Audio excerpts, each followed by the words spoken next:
अस्सलाम वालेकुम नाज़रीन, खबर और हक़ाइक़ के साथ मैं हूँ उमर खत्ताब। वज़ीर आज़म के मुआविन ख़ुसूसी बराए एहतसाब शहजाद अकबर ने बिलावल भुट्टो और वज़ीर आला सिंध का नाम दोबारा ECL में डालने की धमकी दे दी है। उन्होंने कहा है कि अदालत के हुक्म पर एक बार नाम ECL से निकाल रहे हैं, नैब के हवाले से ECL में दोबारा नाम डालना पड़ा तो डाल देंगे। सुप्रीम कोर्ट ने बिलावल और मुराद अली शाह का नाम JIT रिपोर्ट से निकालने का हुक्म नहीं दिया। JIT की सिफारिशात पर अमल के लिए नया बेंच नया चीफ जस्टिस बनाएंगे। उन्होंने वफाकी kabीना के इजलास के बाद प्रेस कॉन्फ्रेंस करते हुए कहा कि ये तासुर देना कि एवन फील्ड में कुछ नहीं था, ये बात गलत है। नवाज शरीफ और मरियम नवाज से मुतालिक केस अपनी जगह मौजूद है। नवाज शरीफ पहले ही दूसरे केस में जेल में है। जमानत मनसूखी की दरख्वास्त मुस्तरद होने का कोई असर नहीं। उन्होंने कहा कि इतना अच्छा अदालती फैसला आया है कि नज़रसानी पर नहीं जाएंगे। उन्होंने एक सवाल पर कहा कि असासे जमा ना करवाने पर 6 वज़रा की असम्बली रुकनीत मुअत्तल है। कमेटी जो नाम निकालने की सिफारिश करेगी उन्हें बुलाकर पूछा भी जाएगा। उन्होंने कहा कि बिलावल और मुराद अली शाह का नाम JIT रिपोर्ट से निकालने का सुप्रीम कोर्ट ने हुक्म नहीं दिया है। सुप्रीम कोर्ट ने सिर्फ जाली अकाउंट्स का मामला नैब को फौरी भेजने का हुक्म दिया है। अदालती फैसले में कहा गया है कि JIT रिपोर्ट में संगीन जराइम की निशानदेही हुई। नैब को ये सबूत दिए जाएंगे और वो बराह रास्त रेफरेंस दायर करेंगे। शहजाद अकबर ने कहा कि JIT को बरकरार रखना बड़ा फैसला है। JIT रिपोर्ट में संगीन जराइम का जिक्र किया गया है। JIT रिपोर्ट में किक्सबैक कमीशन का खसूसी तौर पर जिक्र है। तासुर दिया गया है कि JIT रिपोर्ट को रद्दी की टोकरी में फेंक दिया गया है। कबीना इजलास में सुप्रीम कोर्ट का तफसीली फैसला पढ़कर सुनाया गया। सुप्रीम कोर्ट के तफसीली फैसले में इबहाम है। नैब को 2 माह में तफ्तीश मुकम्मल करने में JIT भी साथ देगी।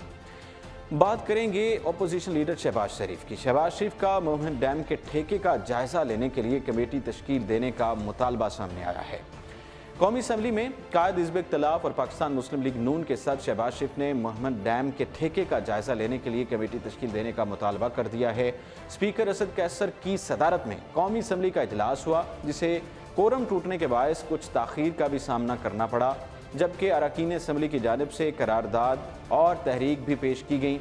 ऐवान में खिताब करते हुए शहबाज शरीफ ने मुख्तसर खिताब में मोहम्मद डैम के ठेके पर बात की और कहा कि हर पाकिस्तानी का ये हक है कि वो जाने कि ठेका किस तरह दिया जा रहा है। अभी हम इस वक्त हमें ज्वाइन किया है कर्नल रिटायर्ड असद महमूद साहब ने, जो कि सीनियर तज्ज़ियाकार हैं। सर अस्सलाम वालेकुम। वालेकुम अस्सलाम। आप खैरियत से उमर साहब? अल्हम्दुलिल्लाह खैरियत से हूँ। सर आप सुनाएं।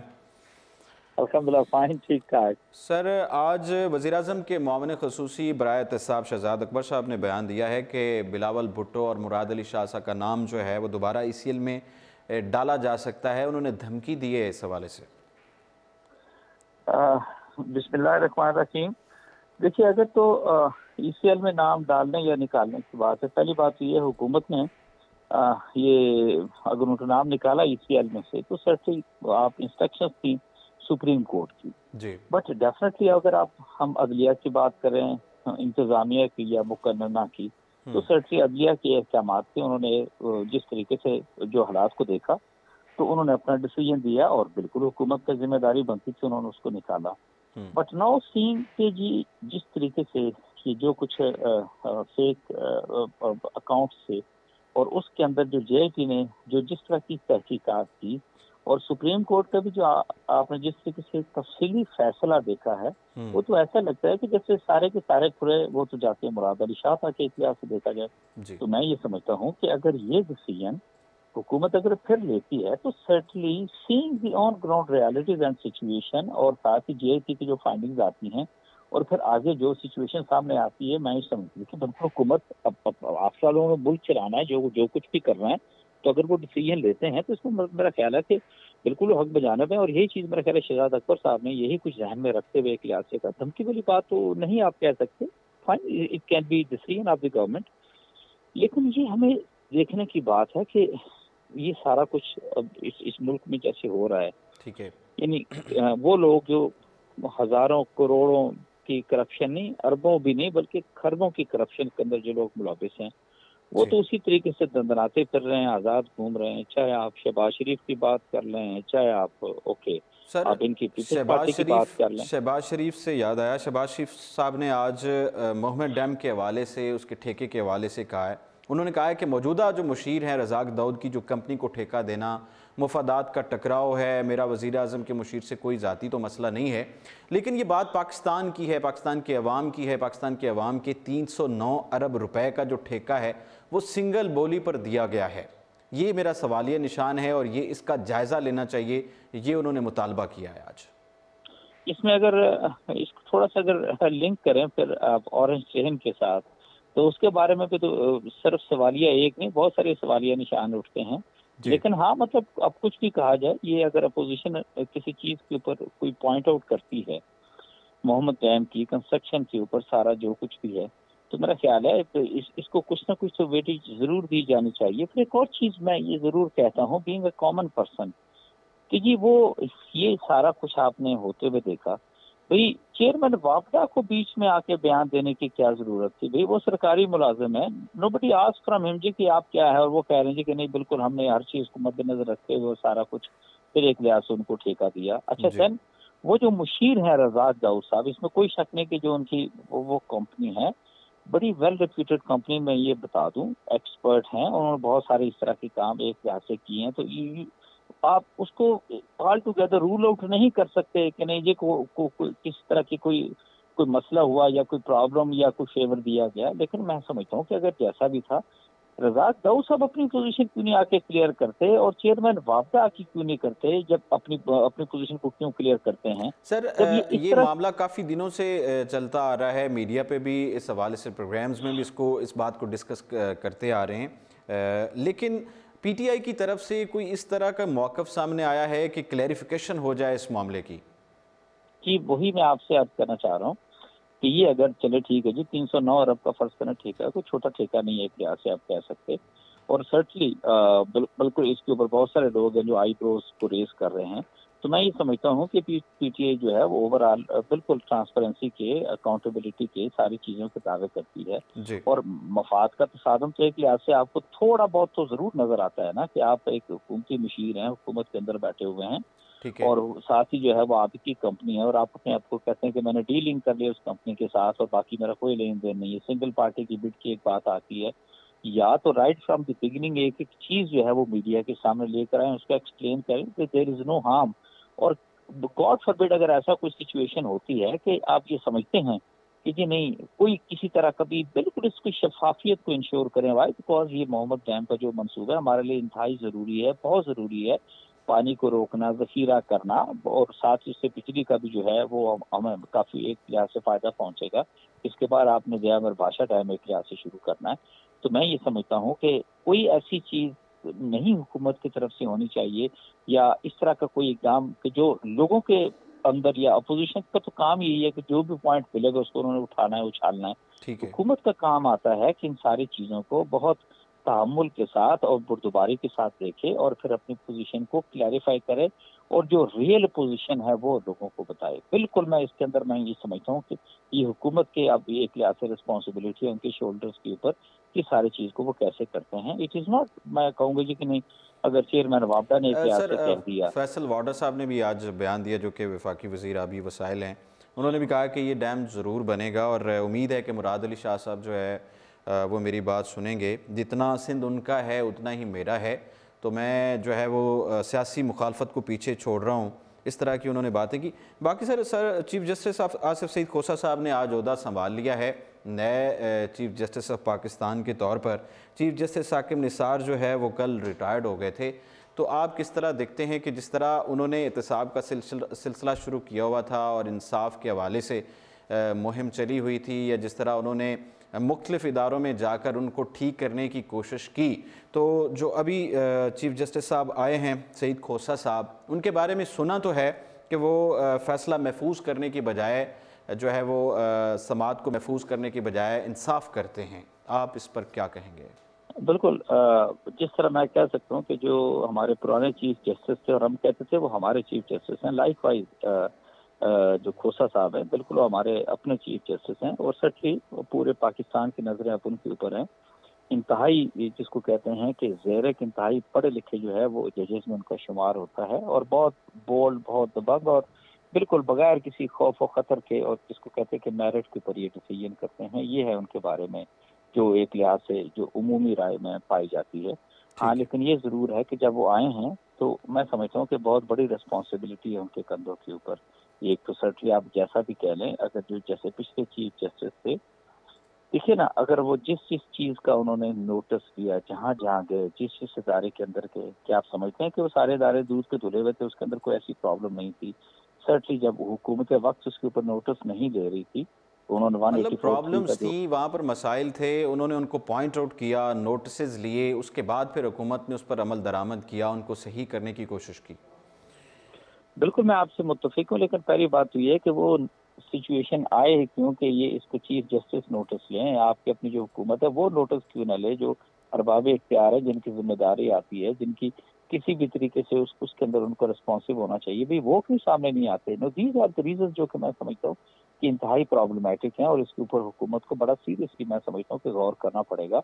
और लाइकवाइज़ जिस तरीके से इवन जो हमारे नए चीफ जस्टिस हैं, उन्होंने एक ये चीज़ ज़रूर कही है कि हाँ, मे बी वो इस तरीके से सो मोटो नोटिस नहीं लेंगे टिल सच टाइम कि कोई ऐसी चीज़ है जिसका कोई सॉल्यूशन नज़र नहीं आता, डेडलॉक की सिचुएशन नज़र आती है, तो उसके अंदर ठीक वो है। नोटिस लेंगे। एंड लाइकवाइज़ उनका जो मुझे जो मतवा नज़र आया है कि he is going to focus more, ये जो इतने पेंडिंग केसेज़ ओवरऑल कोई समझते हैं 19-20 लाख जो हैं वो पड़े हुए पूरे मुल्क के अंदर, और सबसे ज़्यादा तो लोअर कोर्ट्स का मसला एक लिहाज से लोगों को आ रहा है। आम लोगों को जो है वो 4-4, 5-5, 10-10 सालों से मुकदमे चल रहे हैं। वो लोअर कोर्ट्स के अंदर से नहीं निकल सकते, फिर वो हाई कोर्ट्स के अंदर आते हैं।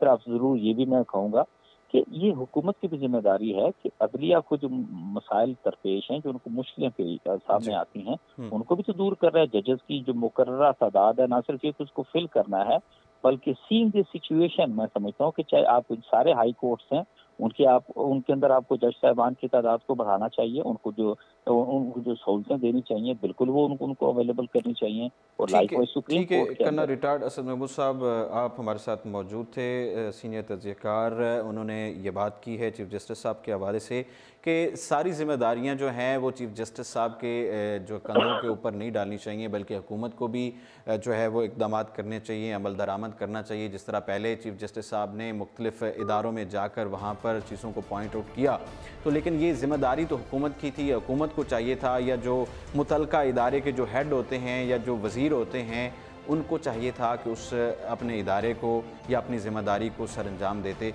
तो हम बात कर रहे थे शहबाज शरीफ के हवाले से, उनका कहना था कि आवाम और मांगे तांगे का जो पैसा है आंखों पर पट्टी बांध कर खर्च किया जा रहा है, लिहाजा हर पाकिस्तानी को जानने का हक है कि मुल्की पैसा कहाँ खर्च हो रहा है।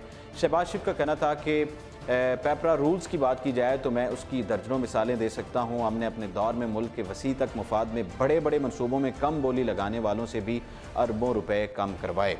उन्होंने कहा कि मैंने गुजारिश की थी कि ऐवान की कमेटी कायम की जाए ताकि वह उस मामले को देखे और एक हफ्ते में पूरे मामले की जांच पड़ताल करके आपको रिपोर्ट पेश करे।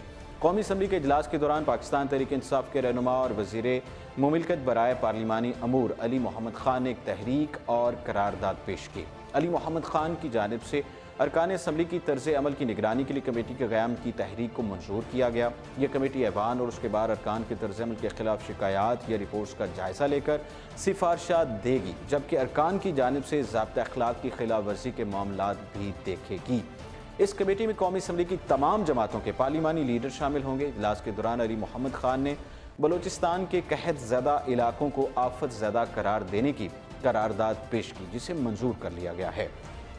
करारदाद में मौक़िफ़ अपनाया गया कि कहत की वजह से इंसानों और जानवरों को नुकसान हो रहा है, लिहाजा बलूचिस्तान के कहत ज़दा इलाकों को आफत ज़दा करार दिया जाए। असम्बली इजलास के दौरान स्पीकर असद कैसर की जानिब से गुज़श्ता रोज़ साबिक़ वज़ीर दाखिला हसन इकबाल को ऐवान से निकालने पर माज़रत भी की गई और कहा गया कि उनकी रुकनीत की बहाली का नोटिफिकेशन ताख़ीर से मौसूल हुआ था। कबल इसी इजलास के आगाज़ में वक्फ़ा सवालात में वज़ारत तिजारत की जानिब से बताया गया कि पाकिस्तान ने 5 साल में $16 लाख के इंसानी बाल बरामद किए। पार्लिमानी सेक्रेटरी ने बताया कि चीन को 5 साल में 1,05,461 किलोग्राम इंसानी बाल बरामद किए गए, जिनकी मालियत $1,32,000 है। उन्होंने बताया कि इंसानी बालों का इस्तेमाल विग्स बनाने में होता है, तहम 2016 और 17 में जो कैंसर के मरीजों की तादाद में कमी से विग्स की मांग में भी कमी हुई है। पार्लिमानी सेक्रेटरी का कहना था कि पाकिस्तान चीन, अमेरिका, मुत्तहिदा अरब अमारात समेत कई ममालिक को बाल बरामद करता है। वक्फ़ा सवालात के दौरान रुकन असम्बली अंदलीब अब्बास ने यौम यकजहती कश्मीर पर कहा कि इस मरतबा उसे भरपूर तरीके से मनाएंगे। उन्होंने कहा कि इस्लामी ताउन तंजीम OIC को 5 फरवरी को आलमी कॉन्फ्रेंस के इनेकाद की तजवीज़ दे दी है और जिसमें OIC के रुकन ममालिक शरीक होंगे, जबकि किसी भी सूबे में हो कोई एतराज़ नहीं होना चाहिए। वक्फा सवालात के दौरान मुस्लिम लीग नून के शेख फयाजुद्दीन ने कोरम की निशानदेही की और कोरम पूरा न होने पर इजलास कुछ देर के लिए मौखर कर दिया गया। कोरम पूरा होने पर इजलास दोबारा शुरू हुआ तो पार्लिमानी रहनुमाओं ने मुख्तसर इज़हार ख्याल किया और शहबाज शरीफ के खिताब के बाद स्पीकर कौमी असम्बली ने ऐवान का इजलास पीर की शाम 5 बजे तक मुलतवी कर दिया। बात करेंगे चीफ जस्टिस आसिफ सईद खोसा की और सुप्रीम कोर्ट के चीफ जस्टिस आसिफ सईद खोसा ने पाकिस्तान के 26वें मुनसफ़े आला के ओहदे का हल्फ उठा लिया है। इस सिलसिले में ऐवान सदर इस्लामाबाद में तकरीब मुनक़िद हुई, जिसमें सदर मुमलिकत डॉक्टर आरिफ अलवी, वज़ीर आज़म इमरान खान, मुसल्लह अफ़वाज के सरबराहान, चारों सूबों के गवर्नर, सुप्रीम कोर्ट के मौजूदा और साबिक जजेस, वफाकी वज़रा, सीनियर वकला और दीगर अहम शख्सियात ने शिरकत की। तकरीब हल बर्दारी का आगाज़ तिलावत कलाम पाक से हुआ, जिसके बाद सदर मुमलिकत डॉक्टर आरिफ अलवी ने जस्टिस आसिफ सईद खोसा से चीफ जस्टिस ऑफ पाकिस्तान के ओहदे का हल्फ लिया। हल बर्दारी के बाद चीफ जस्टिस आसिफ सईद खोसा को पुलिस के चाको चौबंद दस्ते ने गार्ड ऑफ ऑनर पेश किया, जिसके बाद चीफ जस्टिस आसिफ सईद खोसा सुप्रीम कोर्ट पहुंचे और अपने चैम्बर में ज़रूरी सरकारी अमूर निपटाए। चीफ जस्टिस के कमरा अदालत में पहुंचने पर अटार्नी जनरल अनवर मंसूर खान और सदर supreme court bar association Amanullah Kanzai ने रोस्टम पर आकर चीफ जस्टिस को खुशामदीद कहा, जबकि इस दौरान बैरून मुल्क से आए हुए जजेस और दीगर शख्सियात भी कमरा अदालत में मौजूद थी। इसके बाद चीफ जस्टिस आसिफ सईद खोसा ने अदालत में अपने पहले रोज़ 3 मुकदमात की समाअत करके अदालती कार्रवाई ख़त्म कर दी। अदालत उज़्मा में कोर्ट नंबर 1 में 3 फौजदारी मुकदमात समाअत के लिए मुकर्रर थे, जिस पर चीफ जस्टिस आसिफ सईद खोसा और जस्टिस मंसूर अली शाह ने समाअत की। जस्टिस आसिफ सईद खोसा की बात की जाए तो उनका करियर तकरीबन 2 दिहाइयों पर मुश्तमिल है, जिसमें उन्होंने 55,000 केसेस से ज़ायद में फैसले दिए, जबकि 2014 से उनकी सरबराही में एक खसूसी बेंच ने 10,000 से ज़ायद मुजरमाना नोयत के केसेस का फैसला दिया है। जस्टिस आसिफ सईद खोसा का अगर तारुफ आपको करवाएं तो बताएं, जस्टिस आसिफ सईद खोसा 21 दिसंबर 1954 को सूबा पंजाब की ज़िला डेरा गाजी खान में पैदा हुए। वो अपनी तलीमी काबिलियत और सबसे ज़्यादा फैसले तहरीर करने के हवाले से शोहरत रखते हैं। उन्हें साबिक वज़ीर आज़म यूसुफ रज़ा गिलानी के खिलाफ तौहीन अदालत के मुकदमे से शोहरत मिली, जबकि सुप्रीम कोर्ट ने साबिक वज़ीर आज़म नवाज शरीफ के खिलाफ पनामा केस का फैसला सुनाया तो जस्टिस आसिफ सईद खोसा ने अपने तलाफ़ी नोट में नवाज शरीफ को नाइल करार देने की सिफारिश की थी। उन्होंने 1969 में मैट्रिक के इम्तिहान में मुल्तान बोर्ड से 5वीं, जबकि 1971 में इंटरमीडिएट में लाहौर बोर्ड और 1973 में पंजाब यूनिवर्सिटी से पहली पोजीशंस हासिल की। इसी यूनिवर्सिटी से जस्टिस आसिफ सईद खोसा ने 1975 में मास्टर की डिग्री हासिल की। उनकी काबिलियत की वजह से उन्हें 3 मरतबा नेशनल टैलेंट स्कॉलरशिप से नवाजा गया। मास्टर्स डिग्री के बाद आला तलीम के लिए जस्टिस आसिफ सईद खोसा ने बरतानिया का रुख किया, जहाँ कैम्ब्रिज यूनिवर्सिटी से 1977 और 1978 में उन्होंने कानून की 2 डिग्रियाँ हासिल की। बरतानिया में तालीम हासिल करने के बाद वो 1979 में वतन वापस आए और लाहौर हाई कोर्ट से वकालत का आगाज़ किया और 1985 में सुप्रीम कोर्ट के वकील बन गए। 20 साल तक वकालत जारी रखने के बाद जस्टिस आसिफ सईद खोसा 21 मई 1998 में लाहौर हाई कोर्ट, जबकि 2010 में सुप्रीम कोर्ट के जज मुंतखब हुए। मई 1998 में आसिफ सईद खोसा लाहौर हाई कोर्ट में जज मुकर्रर हुए और जब साबिक सदर जनरल रिटायर्ड परवेज़ मुशर्रफ ने 7 नवंबर 2007 को मुल्क में एमरजेंसी नाफिज करके आइन मुअत्तल किया तो जस्टिस आसिफ सईद खोसा ने भी उन जजेस में शामिल थे जिन्होंने PCO के तहत हल्फ उठाने से इनकार किया। अगस्त 2008 की बात करें तो वकला की तहरीक के बाद वो लाहौर हाई कोर्ट में जज की हैसियत से बहाल हुए। अफगानिस्तान में क़याम अमन के लिए मुफाहमती अमल मुश्तरका ज़िम्मेदारी है, वज़ीर ख़ारजा ने बयान दिया है। इस्लामाबाद अफगान मुफाहमती अमल के लिए अमेरिका के खसूसी नुमाइंदे ज़ल्मे खलीलज़ाद ने वज़ीर ख़ारजा मखदूम शाह महमूद कुरैशी से मुलाकात की, जिसमें अफ़गान अमन मुज़ाकरात पर होने वाली अब तक की पेश रफ्त पर तबादला ख्याल किया गया। अफ़गान मुफाहमती अमल के लिए अमेरिका के खसूसी नुमाइंदे ज़ल्मे खलीलज़ाद इस्लामाबाद में कायम वज़ारत ख़ारजा के दफ्तर पहुँचे। उनके हमरा वक्त में अमरीकी स्टेट डिपार्टमेंट और defence and national security council के नुमाइंदे भी शामिल थे। अमरीकी वफ़द ने वज़ीर ख़ारजा मखदूम शाह महमूद कुरैशी से मुलाकात की और दौरान मुलाकात अफ़गान मुफाहमती अमल पर होने वाली पेशरफ पर तबादला ख्याल किया। इस मौके पर शाह महमूद कुरैशी ने कहा कि खित्ते में अमन और इस्तेहकाम के लिए अफ़गान मुफाहमती अमल में सहूलत फराहम करने के लिए पाकिस्तान अपनी काविशें जारी रखेगा। उनका मज़ीद कहना था कि अफ़गानिस्तान में क़याम अमन के लिए मुफाहमती अमल मुश्तरका और अव्वलीन जिम्मेदारी है। दौरान मुलाकात अमेरिका के खुसूसी नुमाइंदे ज़ल्मे खलीलज़ाद ने अमेरिका और तालिबान के दरमियान बराह रास्त मुज़ाकरात के इनेकाद में सहूलत फराहम करने पर वज़ीर ख़ारजा मखदूम शाह महमूद कुरैशी का शुक्रिया अदा किया।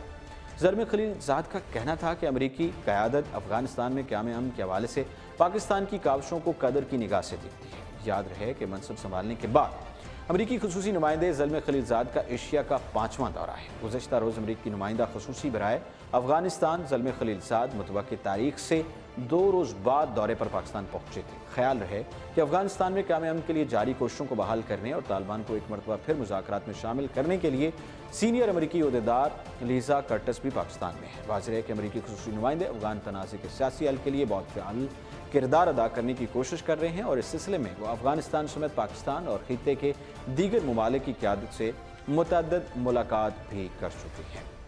नाज़रीन, ये था आज के प्रोग्राम और इसके साथ ही उमर ख़त्ताब को दीजिए इजाज़त और आप रहिए उर्दू पॉइंट के साथ।